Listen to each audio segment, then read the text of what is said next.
Malnadu రెస్టారెంట్లోని drugs party కేసులో మరో police అధికారి కుమారుడిని అరెస్ట్ చేశారు. సైబరాబాద్ ఏఆర్డీసీపీ సంజీవ్ కుమారుడు మోహన్ ను ఈగల్ టీం పోలీసులు అదుపులోకి తీసుకున్నారు. ఇప్పటికే ఈ కేసులో ఇంటెలిజెన్స్ ఏఎస్పీ వేణుగోపాల్ కుమారుడు రాహుల్ తేజ కూడా అరెస్ట్ అయ్యారు. ప్రస్తుతం మోహన్, రాహుల్ తేజ, హర్ష, మల్నాడు రెస్టారెంట్ యజమాని సూర్యతో పాటు పలువురు నిందితులు పోలీసుల అదుపులో ఉన్నారు.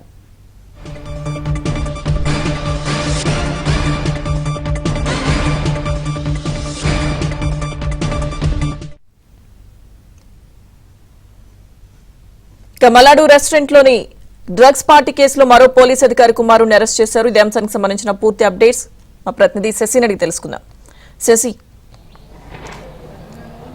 మల్నాడు డ్రగ్స్ కేసులో ఈ పోలీస్ అధికారుల కుమారుల పాత్ర ప్రస్తుతం వెలుగు చూస్తోంది. ఇదే అంశంపై ఇటు ఈగల్ టీం అధికారులు కూడా విస్తుపోతూ ఉన్నారు. ఇక సూర్యతో కలిసి వీరంతా కూడా డ్రగ్స్ బిజినెస్ చేసినట్టుగా ప్రస్తుతం ఈగల్ టీం అధికారులు గుర్తించడం కూడా జరిగింది. ఇంటెలిజెన్స్ ఏఎస్పీ వేణుగోపాల్ కుమారుడు రాహుల్ తేజ ఈ సూర్యతో కలిసి డ్రగ్స్ బిజినెస్ చేసినట్టుగా గుర్తించడంతో ఆయన్ని కూడా అదుపులోకి తీసుకునేటువంటి ప్రయత్నం ఇటు ఈగల్ టీం చేస్తున్నట్టు కూడా చెప్పుకోవచ్చు. మరోవైపు మరో పోలీస్ అధికారి కుమారుడు కూడాను ప్రజెంట్ ఇప్పుడు ఈ డ్రగ్స్ కేసులో ప్రమేయం ఉందంటూ కూడా ఈగల్ టీం అధికారులు గుర్తించి అతన్ని కూడా అరెస్ట్ చేసి రిమాండ్కి తరలించారు. ఇటు సైబరాబాద్ లిమిట్స్లో ఆర్మోడ్ రిజర్వ్ డీసీపీగా పనిచేస్తున్నటువంటి సంజీవ్ కుమారుడు మోహన్ను ఈ డ్రగ్స్ కేసులో ప్రమేయం ఉందంటూ కూడా ఈగల్ టీం అధికారులు గుర్తించడంతో ఆయన్ను శనివారం రోజు అరెస్ట్ చేశారు. ఆయన్ని విచారించి నిన్న రిమాండ్ చేసినట్టుగా ప్రస్తుతం అందుతున్నటువంటి సమాచారం. ప్రస్తుతం ఇప్పటికే ఈ డ్రగ్స్ కేసులో కీలకంగా ఉండేటటువంటి సూర్యతో పాటు ఇప్పటికే అరెస్ట్ అయి రిమాండ్లో ఉన్నటువంటి 6 నిందితులను ఈగల్ టీం అధికారులు కస్టడీలోకి తీసుకున్నారు. 4 రోజుల పాటు కస్టడీలోకి తీసుకుని విచారించాలంటూ కూడా ఇప్పటికే భావించినప్పటికీ నిన్న ఒక రోజు కస్టడీ పూర్తయింది. ఈరోజు రెండో రోజు కస్టడీలో భాగంగా విచారిస్తున్నారు. అయితే ఈ విచారణలోనే చాలా కీలకమైనటువంటి వ్యక్తుల పేర్లు బయటకు వస్తున్నట్టుగా తెలుస్తోంది. ఇప్పటికీ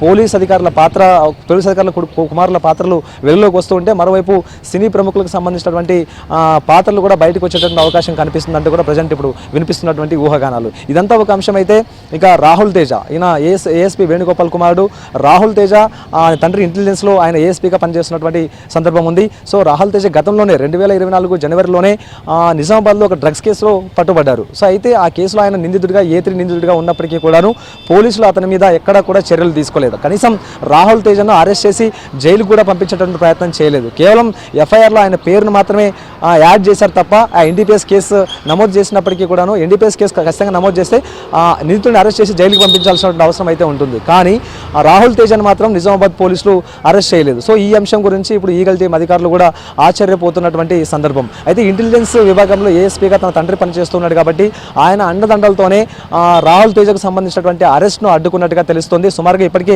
సంవత్సరం పైగానే గడిచింది. అయినప్పటికీ కూడాను రాహుల్ తేజ ఆ కేసుకు సంబంధించి ఎక్కడ ముందస్తు బెయిల్కి వెళ్ళడం కూడా ఇప్పటి వరకు చేయనటువంటి పరిస్థితి. సో ఇప్పుడు రాహుల్ తేజను ఇటు ఈగల్ టీం అధికారులు అదుపులోకి తీసుకునే ప్రయత్నం చేస్తూ ఉన్నాడు. ఇప్పటికే సైబరాబాద్ ఇప్పటికే ఇటు నిజామాబాద్లో ఎన్డీపీఎస్ కేసు ఉంది. మరోవైపు ప్రజెంట్ ఇప్పుడు ఈ మల్నాడు డ్రగ్స్ కేసులో కూడాను రాహుల్ తేజకు సంబంధించినటువంటి ప్రమేయం కూడా ఉంది కాబట్టి అతన్ని అదుపులోకి తీసుకునేటువంటి అవకాశం అయితే ఉంది. ఇదే కాకుండా ప్రజెంట్ ఇప్పుడు మోహన్ అయితే మాత్రం అదుపులోకి తీసుకున్నారు. ఈ నలుగురు కూడా ఒక సిండికేట్గా ఏర్పడి మొత్తం ఈ డ్రగ్స్ బిజినెస్ అంతా కూడా సాగించినట్టుగా తెలుస్తుంది.